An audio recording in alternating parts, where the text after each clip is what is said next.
Bismillahirrahmanirrahim. Assalamualaikum warahmatullahi wabarakatuh. Ashadu an la ilaha illallah, ashadu anna Muhammad Rasulullah. Allahumma sholli ala Sayyidina Muhammad wa ala ali Sayyidina Muhammad. Kama sholaita ala Sayyidina Ibrahim wa ala ali Sayyidina Ibrahim. Bil alamina innaka hamidum majid. Pertama-tama mari kita panjatkan dahulu doa kepada Gusti Allah ingkang Maha Agung untuk saudara kita siapapun mereka, dimanapun mereka, baik yang secara memberi konfirmasi ataupun secara diam-diam, ya, yang telah memberikan sholawatnya lewat infak dakwah kepada channel dakwah ini. Aku ucapkan banyak-banyak terima kasih. Semoga sholawat itu menjadi catatan langit amal soleh bagi mereka dan keluarganya kelak, dan semoga Gusti Allah Agung membalasnya dengan yang lebih baik lagi. Sudah sepantasnya lah kita berterima kasih kepada mereka karena lewat kepedulian mereka terhadap dakwah, sehingga channel dakwah ini bisa eksis hadir dalam ruang-ruang diskusi kalian semuanya. Begitu juga untuk seluruh viewer terkasihku dimanapun kalian berada, yang semoga selalu bisa anti download dan anti skip, dan bila mana bersedia siap silahkan untuk di share link, ya, di share linknya dari kajian-kajian dakwah dari channel ini. Oke, berikutnya atas doa-doa baiknya aku ucapkan terima kasih. Semoga kebaikan doa itu juga tercurahkan kepada kalian semuanya. Amin amin ya robbal alamin. Sebetulnya aku tidak punya rencana membuatnya menjadi berseri kajian mampir ngumbe yang kemarin tentang kenaikan Yesus. Tetapi ada sesuatu yang sangat menarik, ya, dari komentar-komentar yang masuk sehingga membuat aku menjadi sepertinya ada trigger untuk aku melanjutkannya ke seri yang kedua, ya. Oke, aku minum dulu. Dan jangan lupa ini hari Jumat Agung, nanti teman-teman Islam yang pakai celana penuhi dengan kehadiranmu untuk melaksanakan sholat Jumat berjamaah di masjid sekitarmu.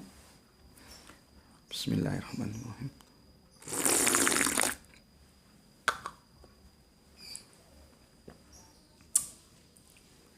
Sejak kemarin dan hari ini di sini dingin karena tidak ada mentari, ya.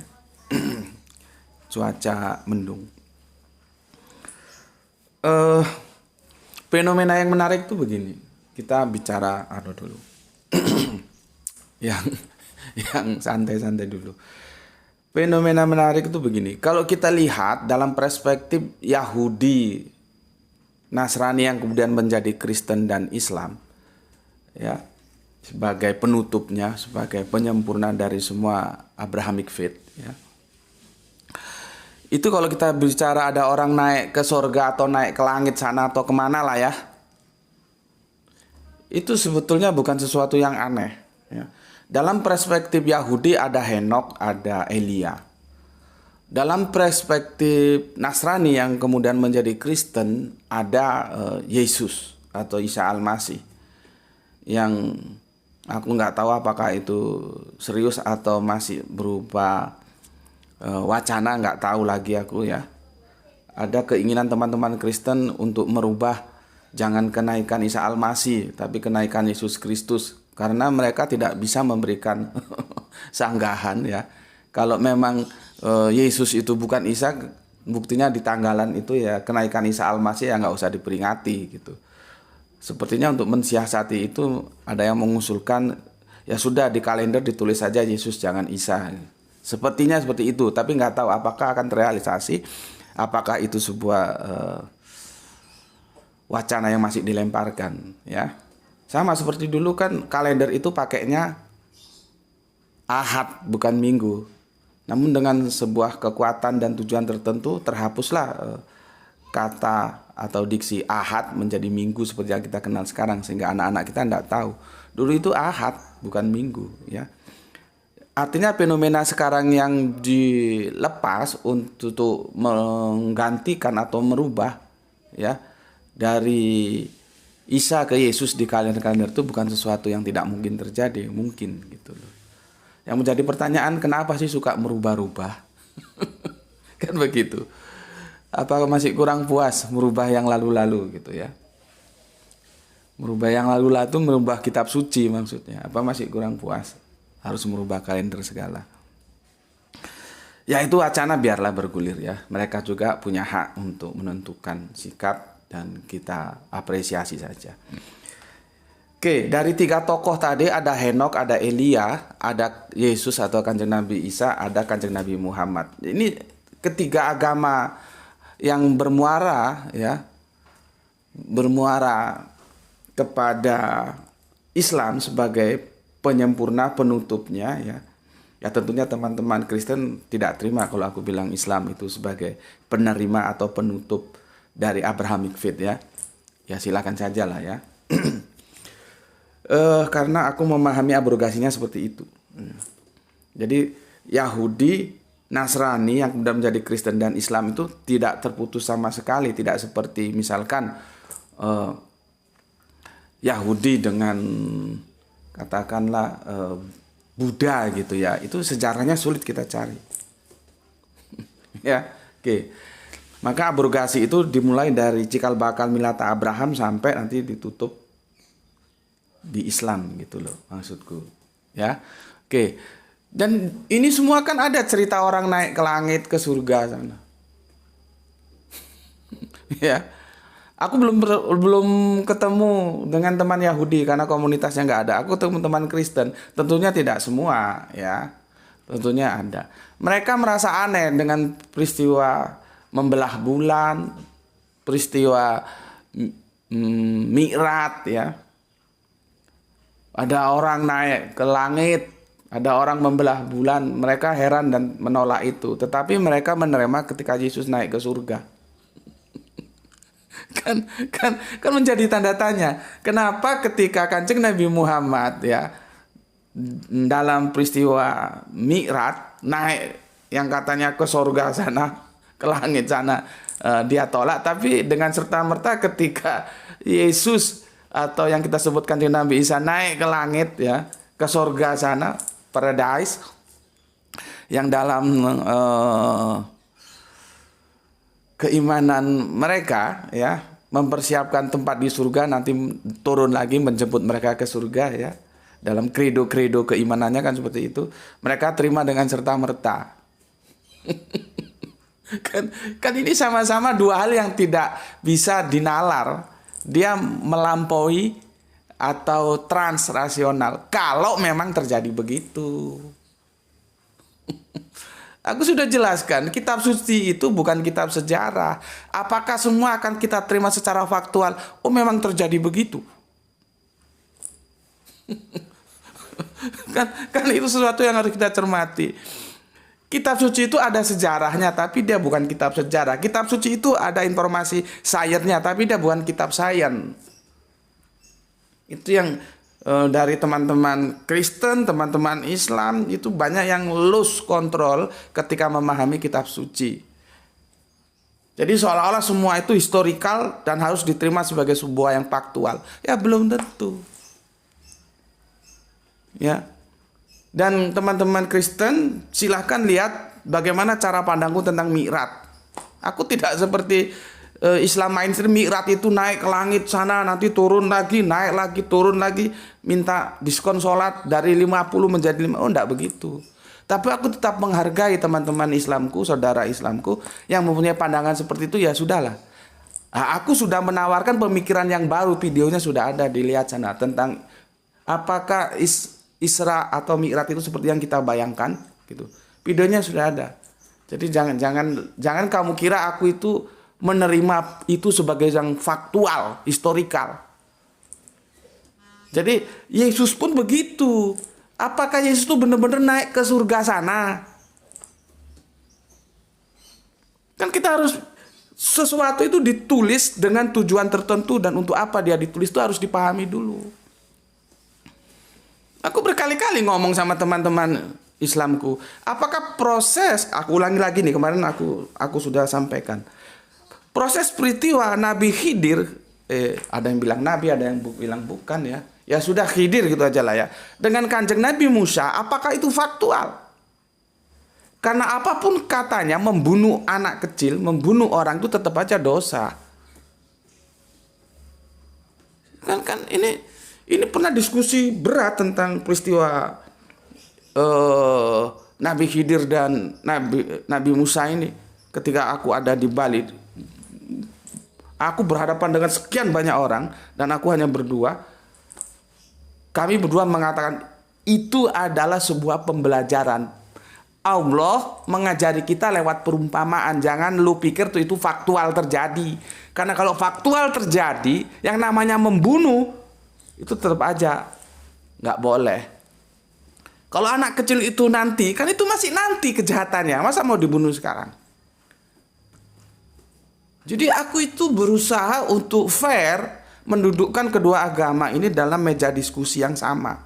Begitu juga peristiwa ya Kanjeng Nabi Isa yang menurut teman-teman Kristen naik ke surga sana itu, apakah akan kalian pahami secara faktual benar-benar naik gitu? Kan aku sudah sampaikan atau belum lupa ya.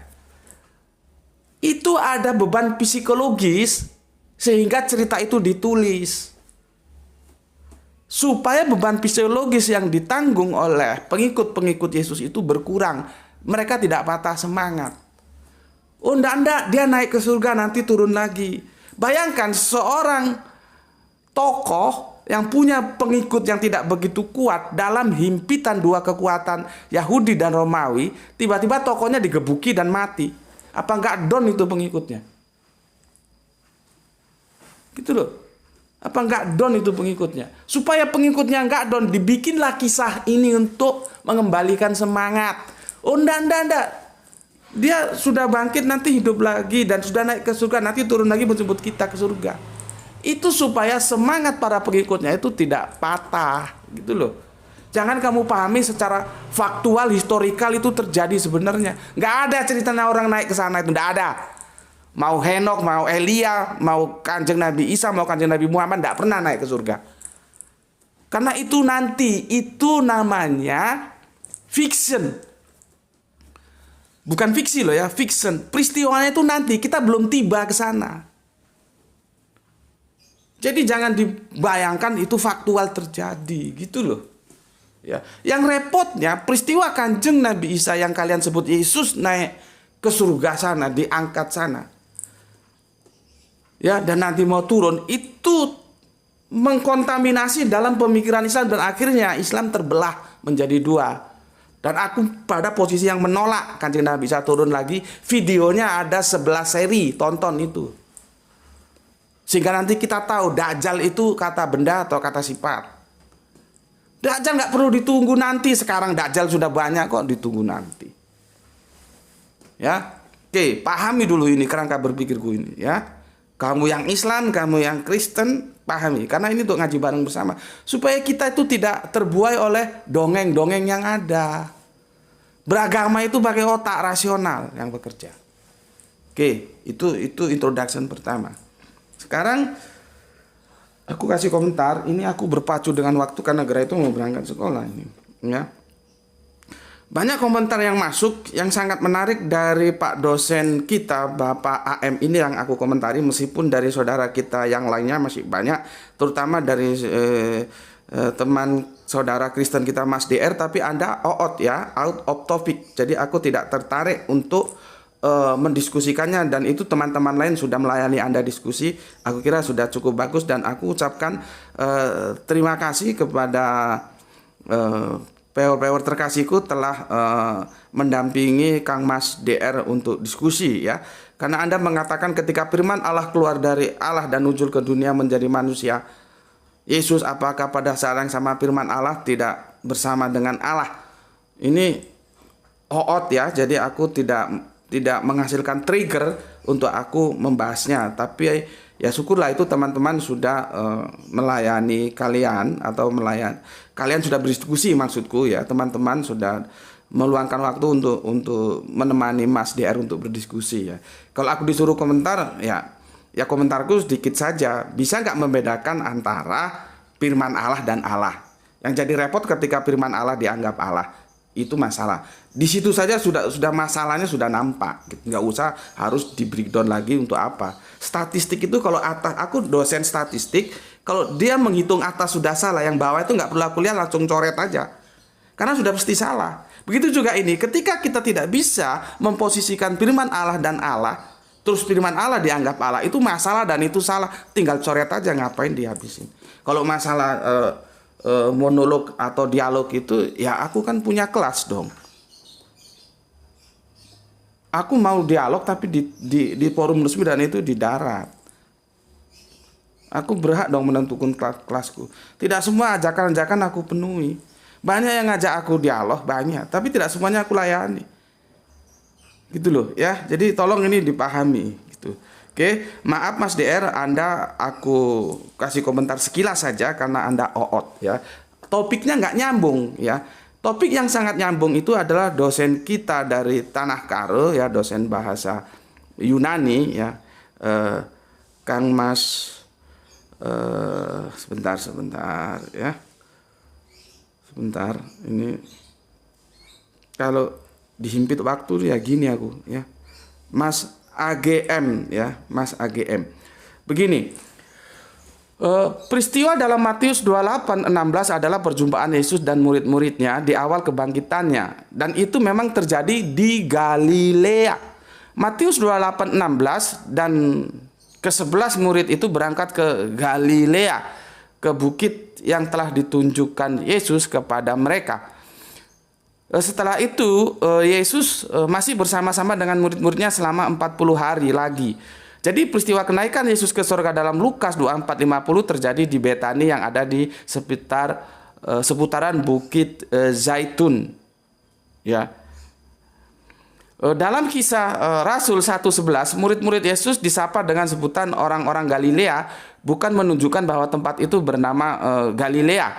Kisah para Rasul 1:11-12, dan berkata kepada mereka, "Hai orang-orang Galilea, mengapa kamu berdiri melihat ke langit? Yesus ini yang terangkat ke sorga meninggalkan kamu dan akan datang kembali dengan cara yang sama seperti kamu melihat dia naik ke sorga."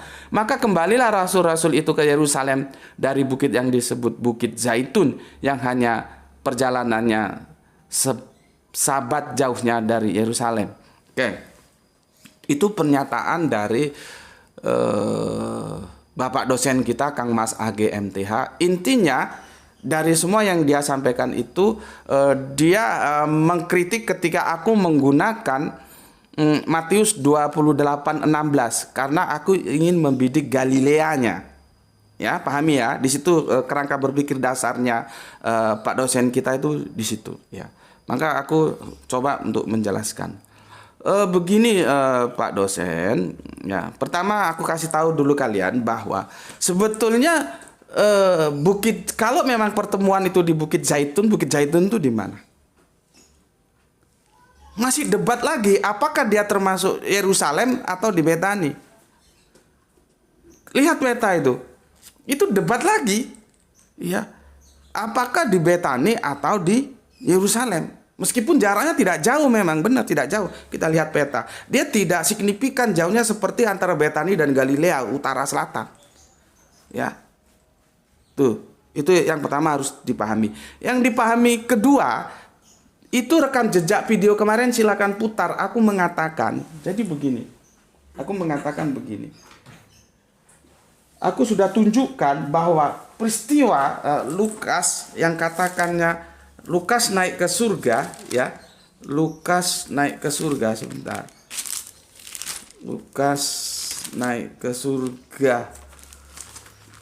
Duh, kalau dalam tekanan waktu itu begini aku. Ya. Aku harus Lukas naik ke surga itu maksudku tidak ada paralelnya. Ngomong itu sulit banget. Nih.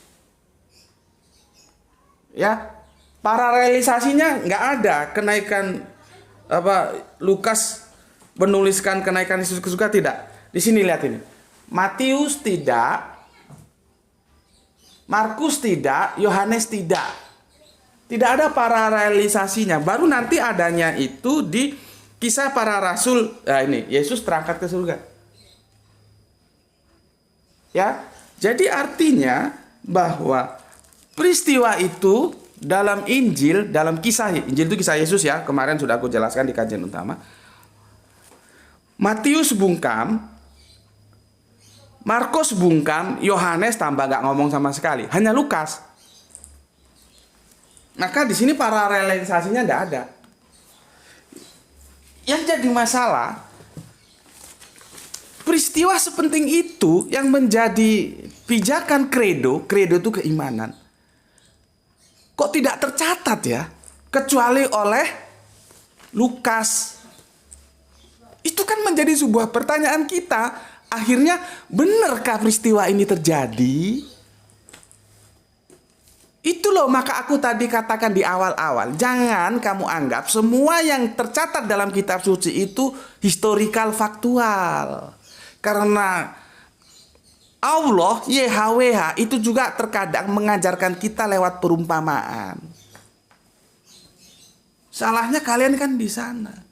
Coba, peristiwa Yesus itu sampai dijadikan kredo, sampai dalam KKR itu dijual kemana-mana. Dijual itu artinya KKR itu begitu genggap gempita penyelenggaraannya dan dilaksanakan secara spektakuler dalam tajuk kedatangan yang kedua. Gitu. Yang aku bilang tadi, sayangnya cerita ini diadopsi oleh Islam yang mainstream tadi, kecuali sekelompok dengan aku. Nanti Kanjeng Nabi Isa akan turun lagi ke bumi. Ngapain turun lagi? Itu kan kredo, keimanan dasar keselamatan bagi teman-teman Kristen. Lah kok yang nulis hanya Lukas, Matius tidak, Markus tidak, Yohanes tambah tidak sama sekali. Nah, makanya lihat video rekam jejak yang kemarin aku mengatakan kan begini. Ya. Di Matius, ya, Matius 28, 16, 20 itu tempatnya disebut Galilea. Tapi naik atau turunnya nggak disebut.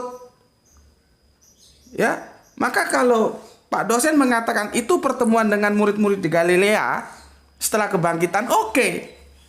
Nanti aku jelaskan kenapa itu aku jadikan patokan, ya. Ya. Aku ulangi, itu rekam jejak videonya silakan di-setel ulang. Aku udah ngomong kemarin. Matius itu menyatakan tempatnya. Jadi lokusnya dia katakan yaitu Galilea. Tetapi peristiwa naiknya nggak ada.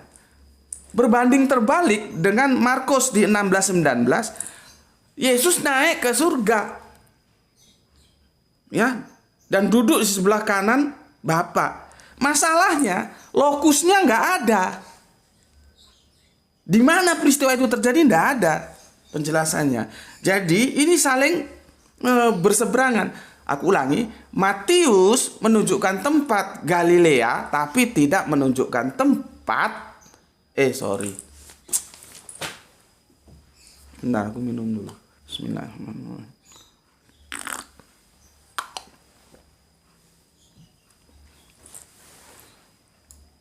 Tisu. Kamu telat-telat dikit nggak apalah.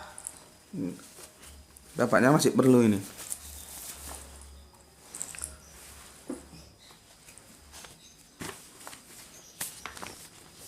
Yang penting itu hasil akhir. Tiap hari masuk aktif, kalau goblok juga percuma. Aku ulangi. Matius itu menunjukkan tempat Galilea, tapi tidak menunjukkan peristiwa naik. Maka kalau dikatakan itu pertemuan setelah kebangkitan, iya benar yang disampaikan oleh Pak dosen. Sementara Markus menunjukkan peristiwa naik tapi tidak menunjukkan tempat. Dan itu sudah aku ucapkan di video yang kemarin, rekam jejaknya ada, silakan setel. Dan aku mengatakan kenapa Lukas itu kok tidak ada paralelisasinya dengan Matius, dengan Markus dan dengan Yohanes. Ini menjadi sebuah tanda tanya kalau kita mau habis-habisan kritik. Artinya apa? Benarkah peristiwa itu terjadi ketika peristiwa sepenting itu dari keempat Injil kanonik hanya Lukas yang mencatat? Coba. Ini kalau kita mau habis-habisan ini. Kan begitu. Ya. Nah, sekarang aku jelaskan dan alhamdulillah aku sudah dibantu oleh MX itu ya. Mas MX, terima kasih sudah membantu. Kalau kita mau habis-habisan lagi, jadi bukan aku salah ambil ayat, bukan salah data. Kalau kita mau jujur-jujuran nih, ya, bahwa Markus 16:19 dan Matius 28 dari 16 ke 20 ayatnya, itu sama-sama ayat bermasalah. Itu kan ayat-ayat yang dipermasalahkan otentisitasnya. Kalau bahasa halusnya ayat-ayat sisipan, kalau bahasa kasarnya ya ayat palsu gitu loh. Lah kalau kita mau habis-habisan, kalau aku kan masih memberikan apresiasi, ya sudahlah, ada datanya ini coba kita diskusikan. Gitu Pak dosen. Bukan aku salah ambil ayat atau salah menyimpulkan, bukan. Ya karena memang adanya itu. Lah kalau Pak dosen mau diajak habis-habisan, ya kita buang ayat itu. Baik Markus 28, 16, 20 baik Matius 28, 16, 20 maupun Markus 16, 19 kita buang aja semua. Ya sudah, nggak ada lagi data. Semakin mengkerucut kita untuk meragukan apakah Yesus itu benar-benar naik ke surga. Karena apa? Bagaimana kok Lukas saja yang nulis, sedangkan itu peristiwa yang mestinya kan familiar. Semua orang tahu. Ya. Oke, terus tentang 40 hari. 40 hari nanti kita bisa bicarakan secara khusus, tapi ini pengantar aja lah. Ya. Sejauh mana kita percaya seseorang yang menjadi TO, target operasional, mati. Jadi Yesus itu kan ditarget mati itu. Dia kan TO, target operasional mati. Di mana kolaborasi kejahatan itu terjadi antara tua-tua Yahudi dan Romawi, didukung oleh pemain lapangan itu, hansip-hansipnya itu, bajingan-bajingan tengik yang menciduk Kanjeng Nabi Isa yang kalian sebut Yesus itu, ya, itu targetnya kan Yesus dibikin mati. Terus Anda bayangkan seseorang yang lolos dari kematian, ya akhirnya memang kalau menurut cerita itu mati dan bangkit lagi, akhirnya berani berbicara di depan publik, dan bukan 1-2 publik, banyak publik itu. Dan tidak 1 hari 2 hari, 40 hari ngomong di depan publik. Dan aman-aman saja. Lah memangnya itu hansip-hansip Romawi kemana? Tukang pukul preman-preman Romawi kemana? Tua-tua Yahudi itu apakah tidak mengusulkan sama Romawi sebagai penguasa politik di sana? Itu ternyata Yesus yang kita habisi kemarin masih hidup. Ayo pegang lagi, habisi lagi. Mana itu centeng-centeng jago pukul preman-preman? Kumpulkan. Kan harusnya begitu.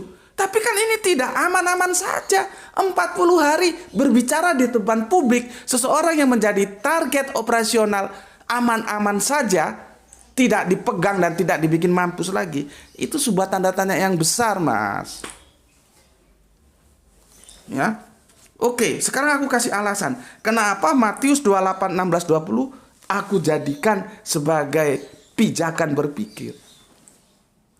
Karena aku mencari di mana terakhir kali para murid berbicara dengan Yesus.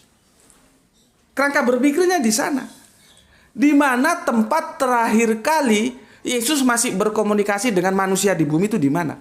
Karena itu menjadi pijakan dasar take off-nya itu, Mas. Maka sudah aku bilang tadi, Matius 28, 16, 20 memang tidak mengatakan take off, naik ke surga. Tetapi di Galilea itulah berdasarkan, ya, catatan Matius 28, 16, 20 dalam tanda kutip ayat sisipan tadi, ya. Dan kita terima kasih kepada Mas MX yang sudah menjabarkan, ya.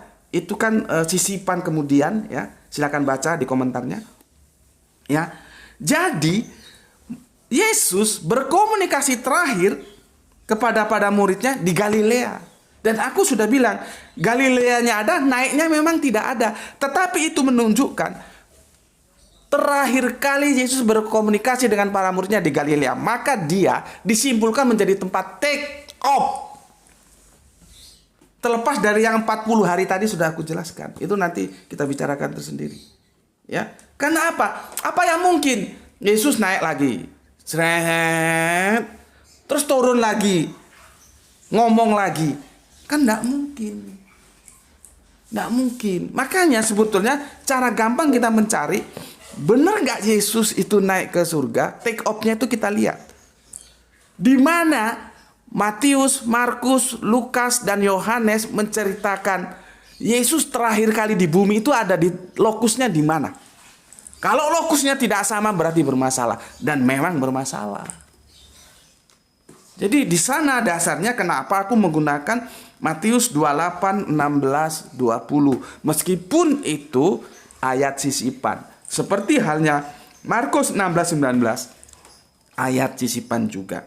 Ya, itu yang bisa aku jelaskan ya. Karena mungkin kesusu-susu karena aku itu segera berangkat sekolah. Jadi nggak bisa tenang aku menjelaskannya. Kalian perlu kecerdasan untuk menangkap penjelasanku ini ya. Jadi jangan hanya aku loloi saja ya. Aku loloi itu aku suapi aja gitu. Kalian juga berusaha untuk menangkap. Karena ya dimaklumilah aku buru-buru. Itu yang bisa aku jelaskan. Terus apa lagi ya? Mungkin ada yang kurang. Aku sudah catat di sana ya. Oke. Oh begini. Tentang Galilea mas. Galilea itu yang jelas dia lokus. Ya. Dia lokus delicti. Atau tempat. Masalahnya memang tempat itu ada dua. Tempat asal atau tempat peristiwa terjadi. Maka peristiwa yang sampean bilang itu bukan berarti Galilea tempat peristiwa terjadi.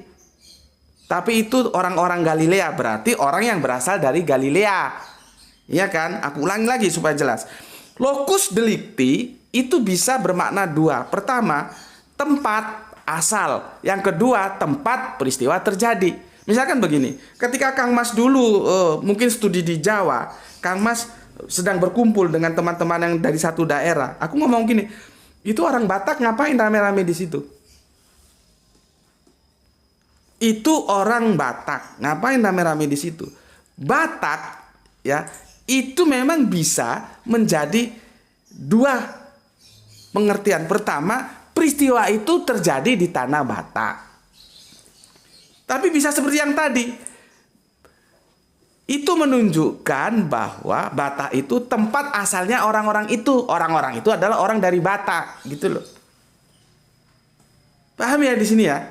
Jadi sama-sama lokus, tapi lokus satu menunjukkan tempat asal, satu tempat peristiwa. Nah, tinggal dari mana ini mau kita ambil? Lah aku mau mengambil di kisah para rasul itu, Galilea itu aku kaitkan dengan Matius 28, 16, 20. Maka aku menyimpulkan itu adalah tempat peristiwa terjadi. Bukan tempat asalnya orang-orang itu. Nanti kalau tempat asalnya orang-orang itu kita perlu teliti lagi. Apakah benar semua murid itu dari Galilea? Oke, ini dulu maaf karena terburu-buru aku sampaikan. Semoga ini bisa memberikan pencerahan kepada kita. Oke, seperti biasanya Anda setuju like, Anda tidak setuju dislike, dan silakan cari tempat lain yang itu nyaman untuk Anda. Untuk seluruh keluarga besar Islamku ya, semoga Anda mendapatkan rezeki yang barokah dan kesehatan yang prima ya. Pegang teguh, miliki menjadi milikmu yang abadi, Al-Quran, Kanjeng Nabi Muhammad, Islam, dan Allah. Tetapi jangan lupa tetap memberi hormat kepada keimanan saudara-saudara kita yang lain, supaya kita bisa hidup damai di bumi ini. Oke, itu dari aku. Untuk yang pakai celana, jangan lupa ini hari Jumat, Jumat Agung lagi ini ya. Jadi bukan teman Kristen kita saja yang punya Jumat Agung, kita setiap Jumat Agung. Karena itu salah satu dari hari Id. Kita punya 3 Id. Ada Idul Fitri, Idul Adha, Idul Jum'ah. Itulah yang menjadi argumentasiku bahwa walaupun kita sudah sholat Jum'at, tetap sholat duhur. Tapi kalau itu terlalu berat bagi kalian, ya sudahkah, jalankan apa adanya. Aku hanya memerintahkan jangan lupa sholat Jum'at. Bismillahirrahmanirrahim. Alhamdulillahirabbil alamin.